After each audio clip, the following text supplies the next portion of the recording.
22 विधानसभा चुनाव नजदीक आते ही तमाम सियासी पार्टियां अपने अपने अंदाज में वोटर को लुभाने के लिए लग गई हैं। इसी बीच एआईएमआईएम के राष्ट्रीय अध्यक्ष असदुद्दीन ओवैसी भी मुसलमान वोट बैंक को रिझाने के लिए कोई कोर कसर छोड़ना नहीं चाहते हैं।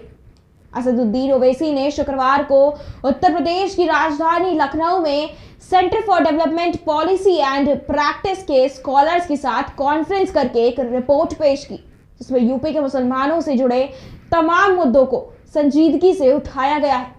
इस रिपोर्ट के जरिए उत्तर प्रदेश के मुसलमानों की बदहाली पर ओवैसी ने पिछली सरकारों को घेरने की कोशिश की। को दोहराना नहीं चाहता हूं, मगर एक दो बातें शायद आमिर भाई थोड़ा बोलने से जल्दबाजी में शायद मिस हो गई।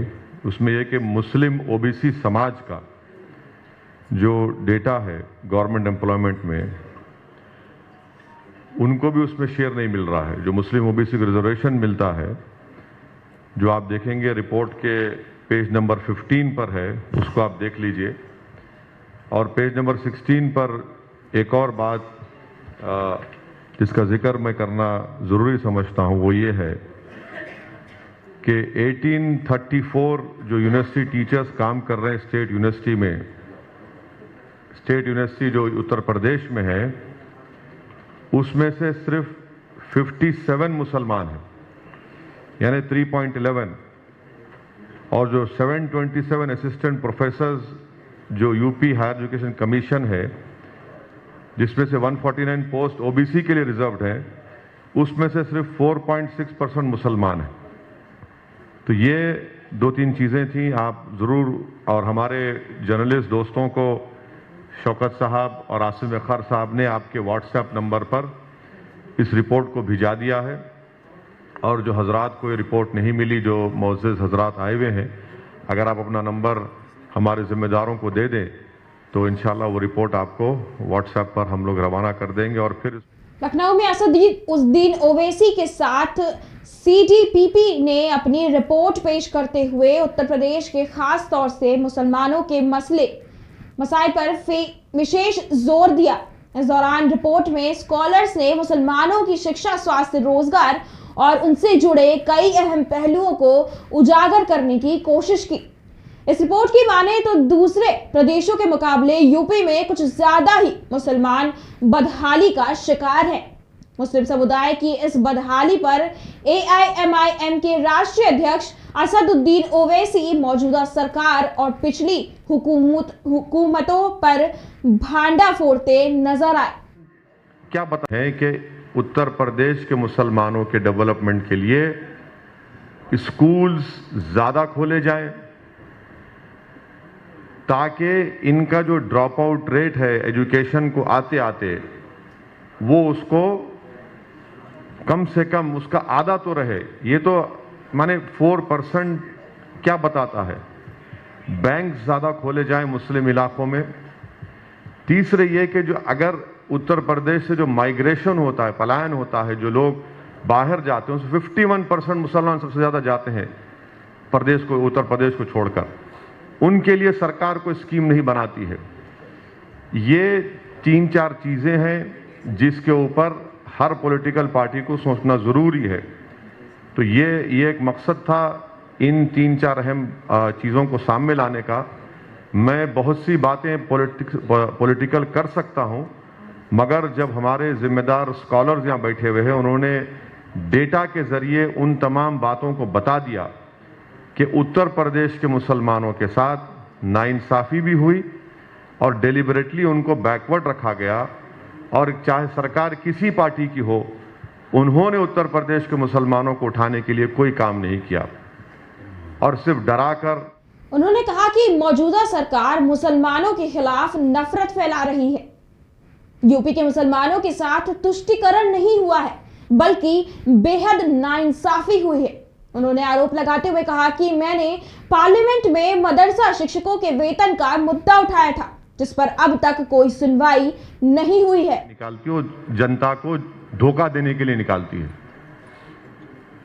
काम के जरिए से हम काम करते आए हैं। मिसाल के तौर पर बीजेपी ने कहा था कि हम 70 लाख लोगों को नौकरी देंगे, 70 लाख, उनका 2017 का मैनिफेस्टो पढ़िए। और असेंबली में 7 फरवरी 2020 को योगी आदित्यनाथ के एम्प्लॉयमेंट के मिनिस्टर मौर्य साहब कहते हैं कि अनएम्प्लॉयमेंट रजिस्टर पर उत्तर प्रदेश के 33,20,000 लोगों के नाम लिखे हुए हैं। तो ये एक रिपोर्ट है। हम तो ये चाहेंगे कि हर पॉलिटिकल पार्टी इसको पढ़े, हर पॉलिसी मेकर इसको पढ़े, उत्तर प्रदेश के वोटर्स पढ़ें और वो फैसला कर लें कि क्या वाकई में मुसलमानों का तुष्टीकरण हुआ है, क्या वाकई मुसलमानों का अपलिफ्टमेंट हुआ है। नहीं हुआ है अपलिफ्टमेंट, ना अपीजमेंट हुआ है। और ओवैसी ने इस दौरान सभी पार्टियों को आड़े हाथ लेते हुए सीटीपीपी रिपोर्ट को लेकर सवाल किए कि सभी विपक्ष बोलते हैं कि ओवैसी जज्बाती तकरीर करता है, लेकिन क्या है ये डाटा? इस डाटा के मुताबिक साफ दिख रहा है कि उत्तर प्रदेश के मुसलमान के साथ नाइंसाफी हुई है। पार्टी की जनता को मालूम हो, खास तौर से माइनॉरिटीज को मालूम हो कि कैसे उनको इस्तेमाल किया जा रहा है, सिर्फ डरा फुसला कर और उनको धोखा देकर इस्तेमाल किया जाए। यकीनन हम जब चुनाव होगा तो इन चीजों को सामने रखेंगे, क्योंकि अक्सर ये हमारे पॉलिटिकल अपोनेंट्स एमआईएम पार्टी के बारे में बोलते हैं कि ओवैसी जज्बाती तकरीर करता। अब ये जज्बात क्या है? फिर ये डेटा क्या बोल रहा है? क्या बोल रहा है ये? इसका जवाब है कोई समाजवादी के पार्टी के पास, बीएसपी के पास, बीजेपी के पास? ये तो मैं अपने घर बैठकर नहीं बनाया हूं ना। ये सच्चाई उनको चीखे मार मार कर कह रही है कि उत्तर प्रदेश के मुसलमानों से नाइंसाफी हुआ है। ये आईना दिखाता है ये रिपोर्ट उन तमाम लोगों को। और ये बहुत सालों के बाद ये रिपोर्ट आई है जो स्टेट स्पेसिफिक है।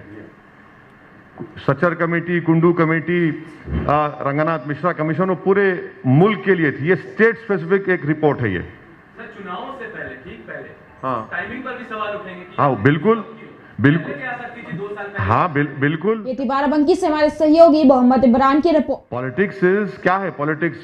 पॉलिटिक्स जो है सही वक्त पे सही फैसला लेना है। तो ये सही वक्त है जब आप सब मिलकर, माने पॉलिटिकल पार्टीज मिलकर सबके सामने बुरा बनाकर मुसलमानों को पेश करते हैं। एक तरफ बीजेपी जो बोलते हैं ना अंग्रेजी में डॉग विजुअल पॉलिटिक्स इस्तेमाल करती है, और दूसरी तरफ ये जो अपने आप को सेकुलर बोलते हैं वो इस तरह की बात मुसलमानों से करते हैं। तो भाई ये बताइए फिर आपने क्या किया? आप सबको मौका मिला ना सत्ता करने का।